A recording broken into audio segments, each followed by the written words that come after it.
Welcome back, fellow football fanatics. It's your host, College Football with Sam, and today we will be going over our top 10 college football teams entering Week 6 of the 2023 season.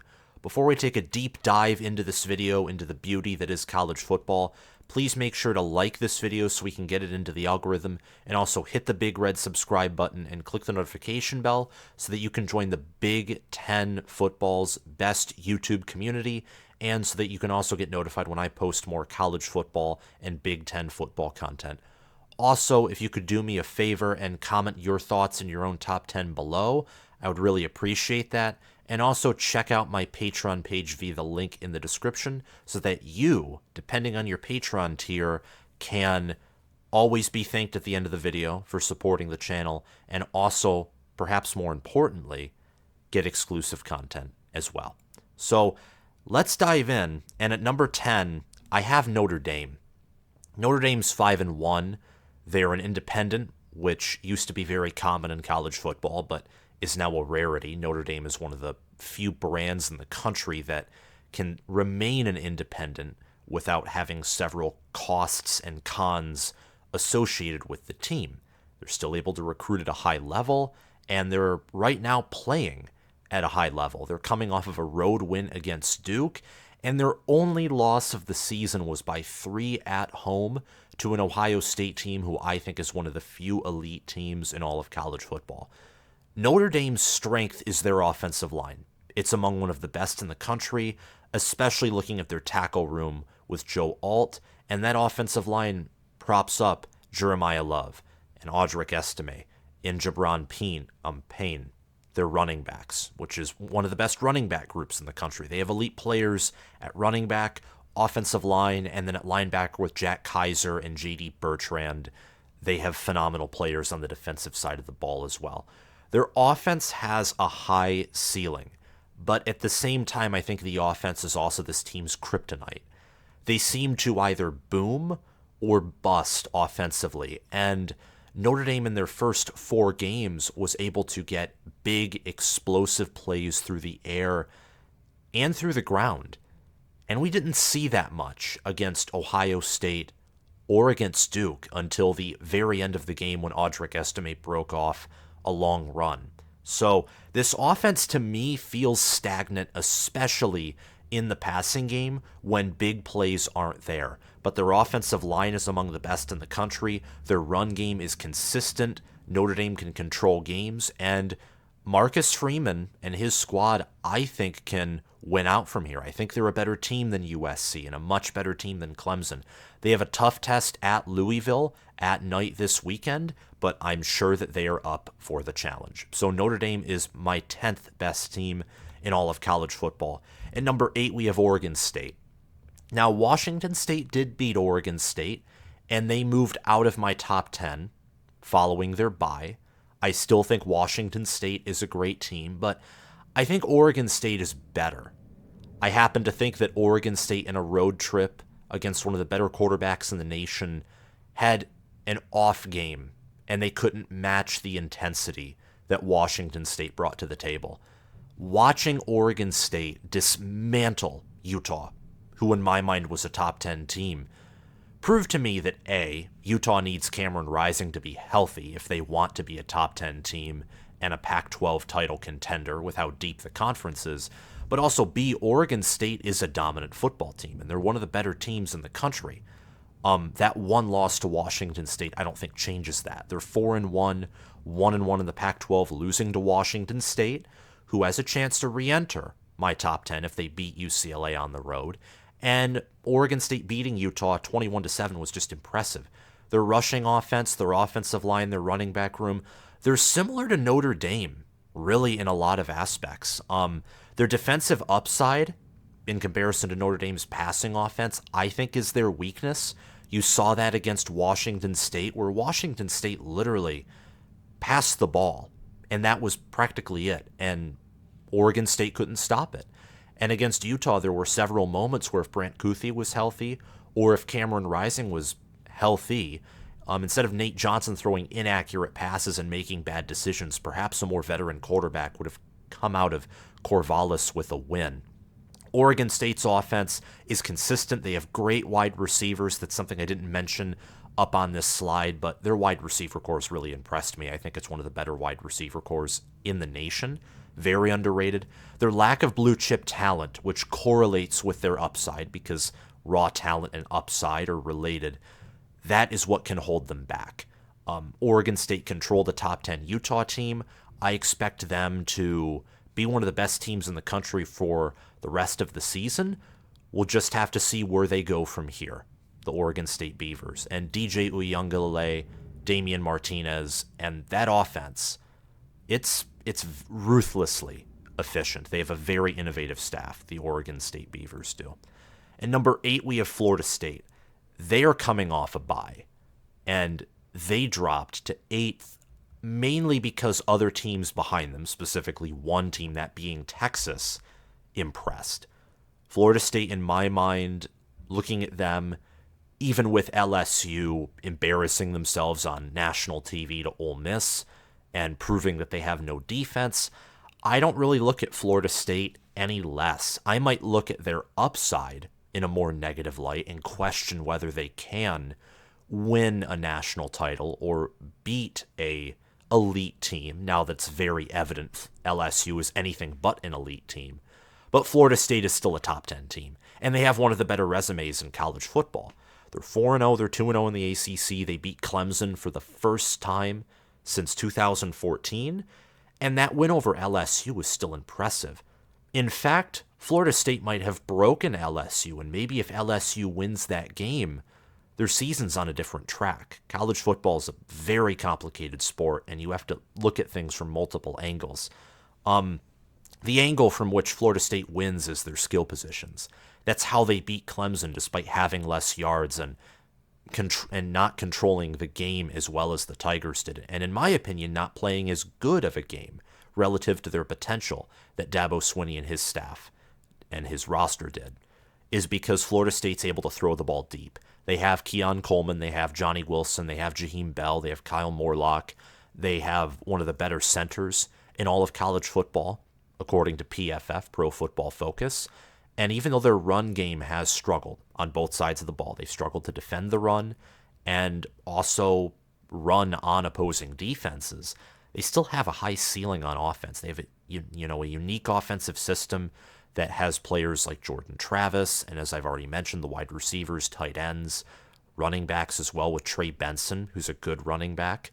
And I like what Florida State has and brings to the table.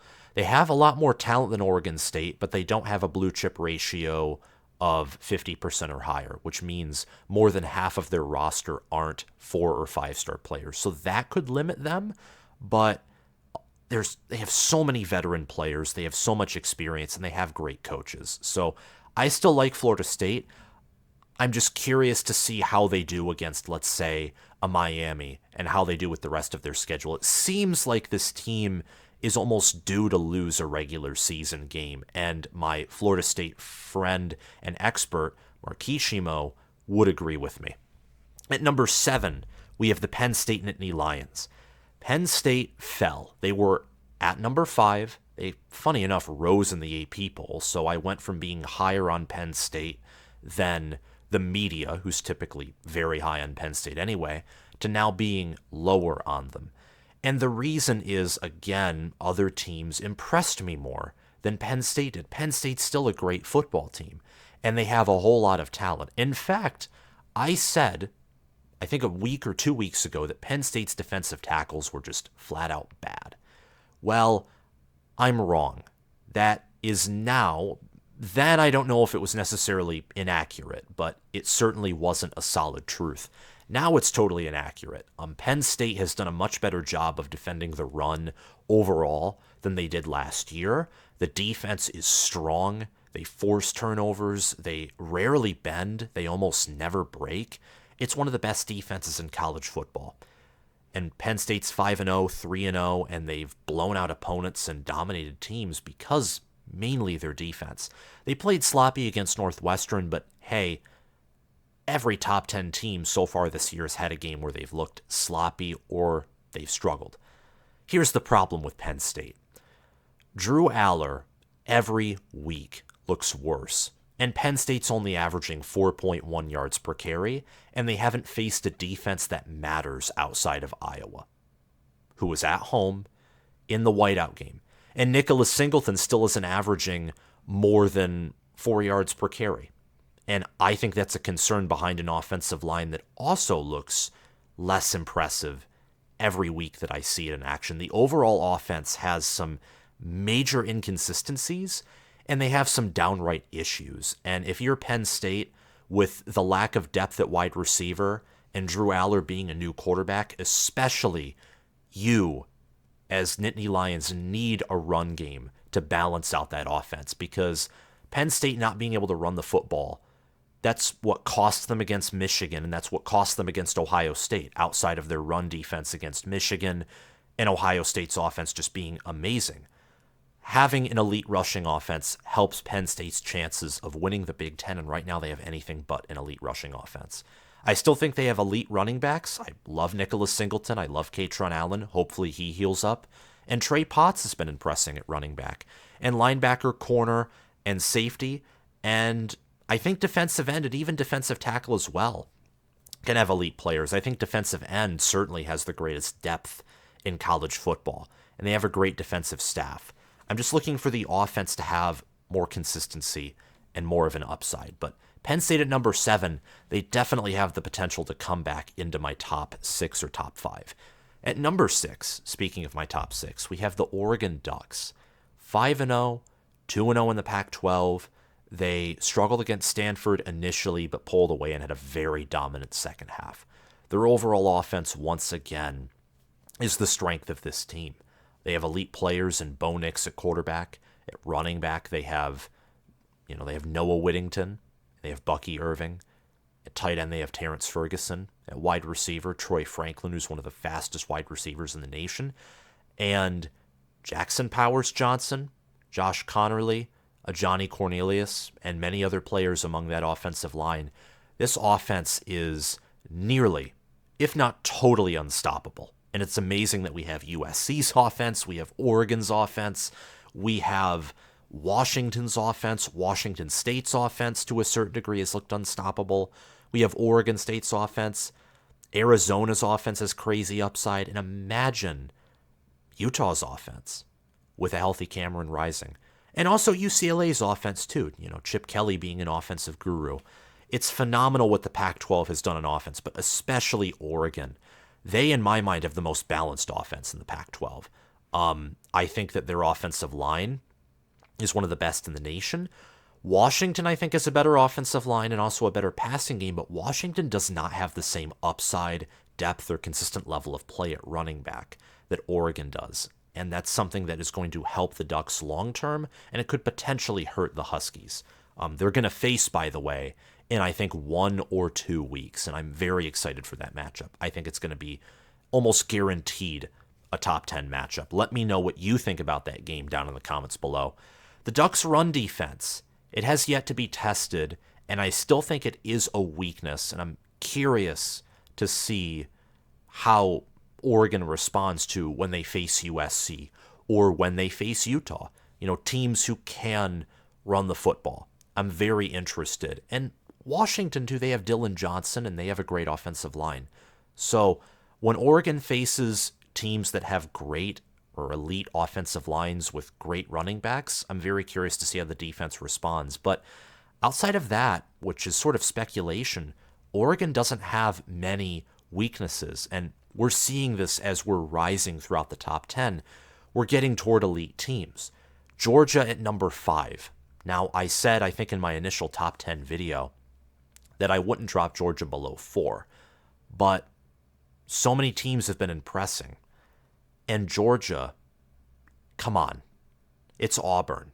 Now, I know Auburn has talent and they have a great defense, but Auburn didn't even pass for 100 yards. And they ran for 250. Those numbers are inflated because of long quarterback runs, and Georgia's rushing defense is not that bad as that game would indicate. But Georgia offensively has had some inconsistencies, and they've struggled to run the football, pass the football, and defensively, we're now seeing signs that they they're struggling to stop the run, or at least shut down the run. They're able to slow down the run still. They have talented players like Michael Williams, Nazir Stackhouse, Smile Munden at linebacker. Malachi Starks, I think, is a part of the nation's best safety room. They have great players. They have elite players. The problem is they lost so much production over the past 2 years, and it's very hard to continue to hit on your recruits. And looking at most of the teams who are ahead of Georgia, if not all of them, one thing they have in common is they returned a lot more production than Georgia did. Only one team ahead of Georgia in this list has more high school recruiting raw talent than the Bulldogs do. The Bulldogs have Malachi Starks. They have Ladd McConkey at wide receiver, who I think is special. I think every player I've mentioned so far for Georgia is special. They have Cedric Van Pran, who I think is special, and Brock Bowers. They have 4 special players who are great, who are elite, and they have some others as well who contribute to elite rooms. But Carson Beck is obviously, I think at this point, not as good as Stetson Bennett. And at 5-0, 2-0 in the SEC, they have not impressed in many games. They had to pull away late at Auburn. And their trench play, despite having great players, has some inconsistencies. Their running back room, we're seeing a lack of depth and a lack of upside there that, Kenny McIntosh, James Cook, and Zamir White had. I'm curious to see where Georgia is going forward. I think they're still probably going to win the SEC, if not go 13-0. I think that conference is very weak this year. They do have a tough test against Kentucky, who has a stud in Ray Davis at running back. So I'm excited to see how Georgia performs against the Wildcats at home this weekend. At number 4, we have the Texas Longhorns. Texas, they beat a ranked Kansas team, and a Kansas team that I have, as many of you likely saw in my community post, still in my top 20. One, because they played without Jalen Daniels, which really hurts them, but also, from what I've seen in Kansas in their other 4 games, I think they're a top 25 team, and I like the staff they have and the talent they have. And Texas just flat out crushed that team. They slowly grinded them. They had one of Week 5's best performances, and now standing at 5-0, 2-0 in conference. Oklahoma, they have the same record. The Red River Shootout, the Red River Rivalry, whatever you want to call it, that's one of the games of the week. I know that typically I don't cover non-Big Ten games, but I'm going to be doing shorter previews so I can preview more games while still keeping in the longer in-depth previews, but just adding on more content.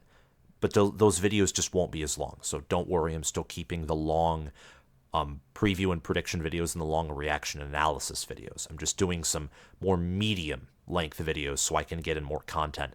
Let me know if you want me to cover the Red River Rivalry or the Red River Shootout, whatever you call it. Texas definitely is a team that has the potential to engage in shootouts and win. They also can hold down opponents and limit them defensively. They're a very impressive football team. And there's an argument in my mind for Texas to be the number 1 team in the country if you're looking at performance, if you're looking at talent, and also if you're looking at resume. They went on the road and they owned Alabama in their own house. And Alabama right now, if they beat Texas A&M on the road, they're probably going to win out. And they're probably going to go 11-1, or maybe they go 10-2, but they'll probably still appear in the SEC championship game regardless if they beat Texas A&M this weekend. So Texas beating Kansas, going on the road and crushing Baylor, dominating Alabama in Tuscaloosa, very impressive resume. They have elite players at wide receiver like Xavier Worthy, at tight end, Jatavion Sanders, who we hope is healthy. We pray that he's healthy. I never like to see injuries personally, and I know many of you don't either. And their defensive tackle room, Texas in the trenches, offensive line, but I think especially defensive line this year has been very impressive. And Quinn Ewers might be of Heisman caliber. We'll just have to see how he does this weekend against a very improved Oklahoma defense. The special teams and the red zone offense, I think, have to improve if Texas wants to maximize their chances to win. But they're one of the most talented teams in the country. They have an elite play caller in Steve Sarkisian, and their defense is the best that it's been in well over a decade in my mind. This is an elite Texas team, and I think they're back and I think they're going to contend for a national title this year after what I've seen in nearly a half of their regular season. At number 3, we have the Washington Huskies. I dropped them from 2 to 3 because Arizona's inconsistent, and I didn't like Washington's showing on the road, but they still won, and they took teams' heads off outside of that matchup. So I still think Washington is one of the better teams in all of college football. They're 5-0, 2-0 in the Pac-12. Their passing offense is their strength. Their special teams is still a weakness of theirs, though it has improved in past weeks. But outside of special teams and maybe defensive consistency, maybe a consistent run game, we're at the point, and Texas and Georgia were really these teams as well. Starting in my top 5, you're nitpicking for weaknesses, and there's an argument for any of those teams in my mind to be number 1, I think. They may not all be equally strong arguments in my mind, but there are logical arguments nonetheless. I'm nitpicking for Washington's weaknesses. Special teams could markedly improve the following week. They could take someone's head off, and special teams might still be mentioned as a weakness because it's just the weakest part of the team despite being strong nationally, if you get what I'm saying. The Huskies have elite players at wide receiver with one of the deepest wide receiver rooms in the country.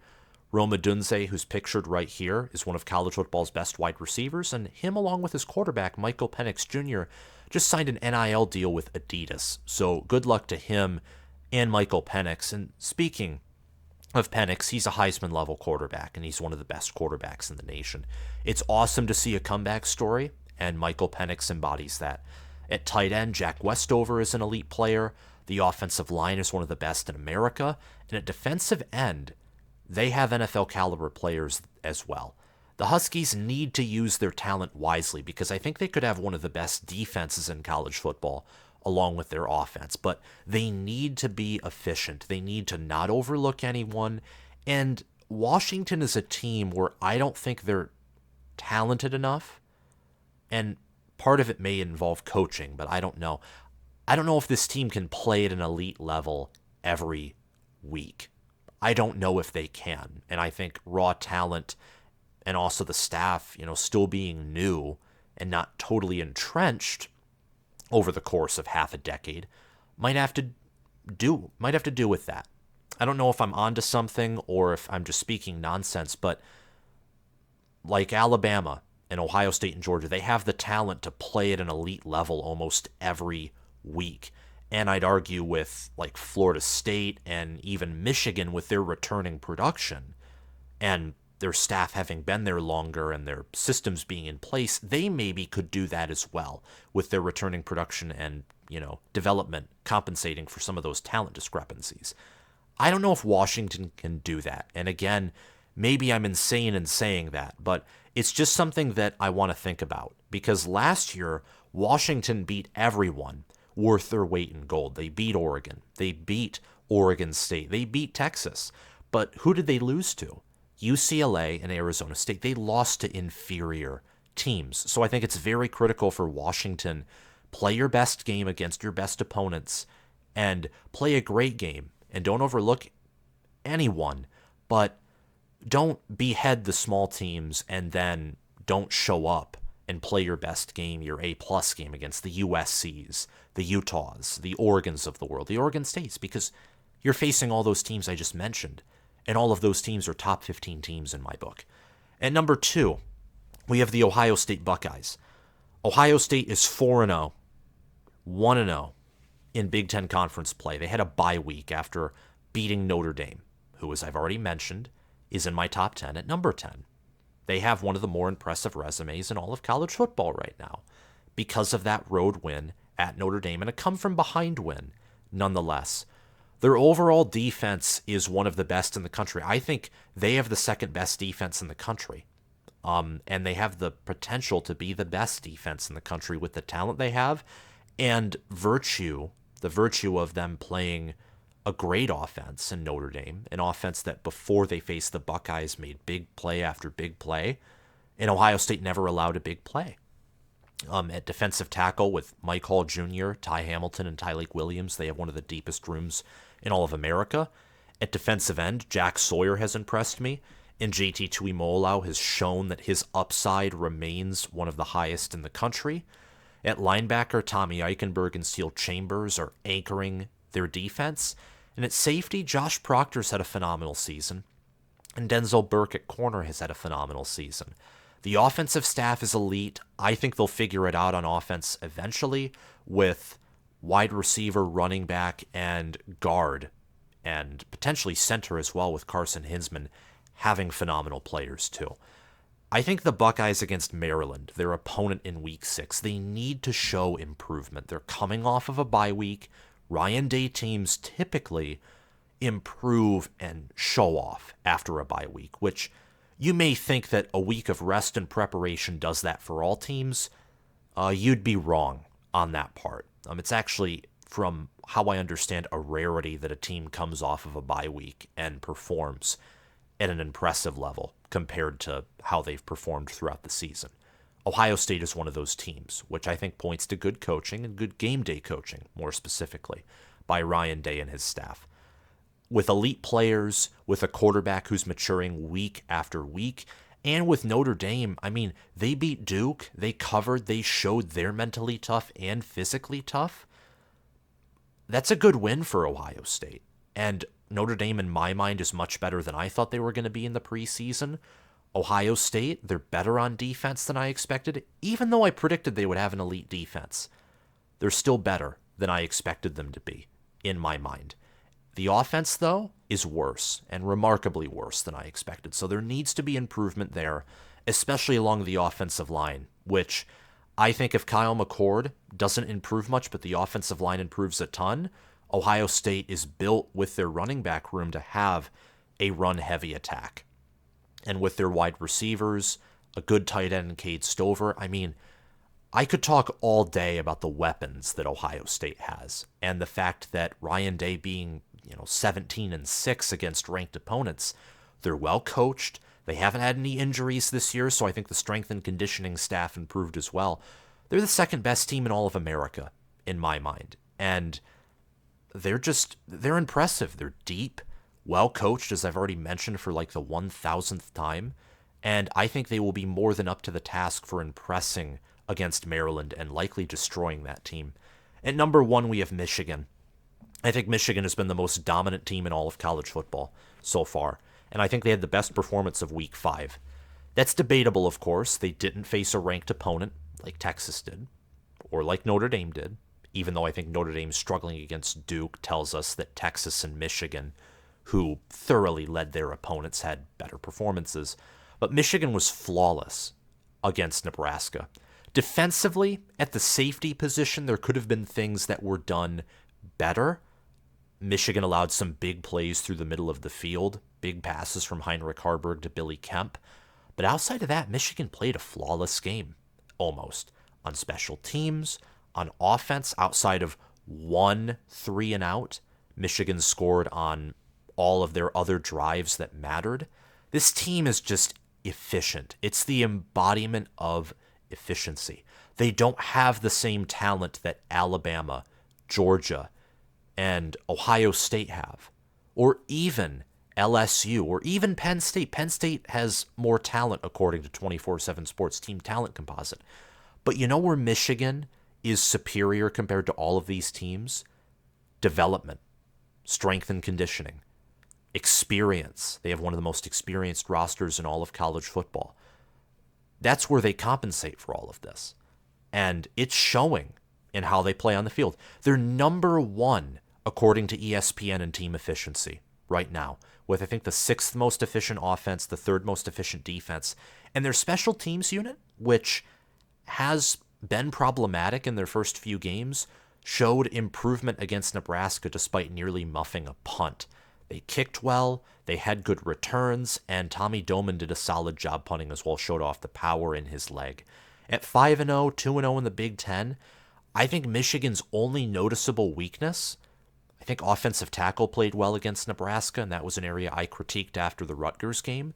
Special teams, that could be a weakness as well, but I think for Michigan, their biggest weakness so far has been their easy schedule.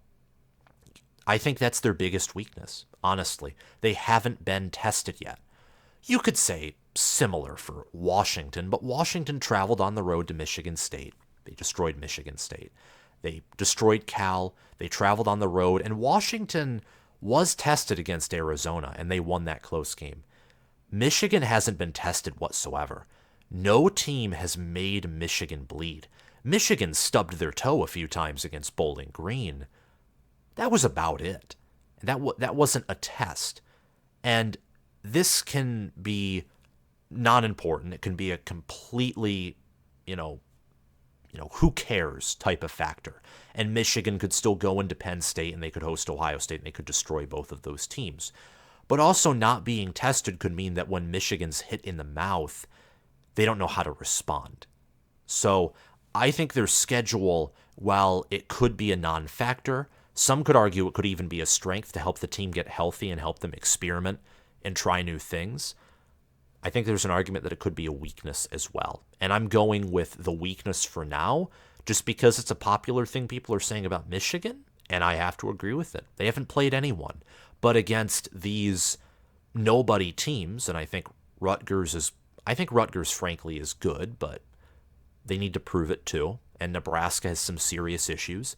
Michigan has looked like the most dominant team in the country, and they're the most efficient team in all of college football right now. They have elite players at running back, O-line, and all around the defense. And J.J. McCarthy is number one in quarterback efficiency.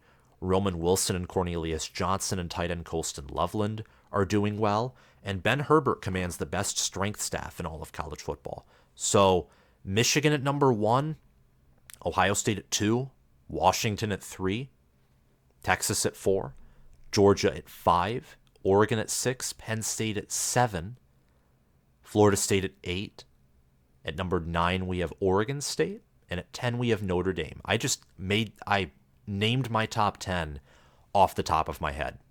Really isn't impressive. In fact, if I wasn't able to do that, I would have had to stop recording this video and edit that out. But anyway, thank you to my patrons for sponsoring this channel, especially to my All-American patron, Spencer Bringhurst, and my All-Conference patrons, Will Loftus, Gabriel Callender, Roaming Gnome, and Matthew Sale. All of your support is never expected, but it will always be appreciated. Make sure to check out my Patreon via the link in the description so that you can have your name listed at the end of the video, so that I can thank you, and also so that depending on your tier, you can get extra talent and insider access to potential power. A ranking system that I am developing that right now is 31 and 17. I thought it was 30 and 18, but it's actually 31 and 17 against the spread over the past 2 weeks. So check out my Patreon via the link in the description and have a phenomenal day, guys. I'll see you around.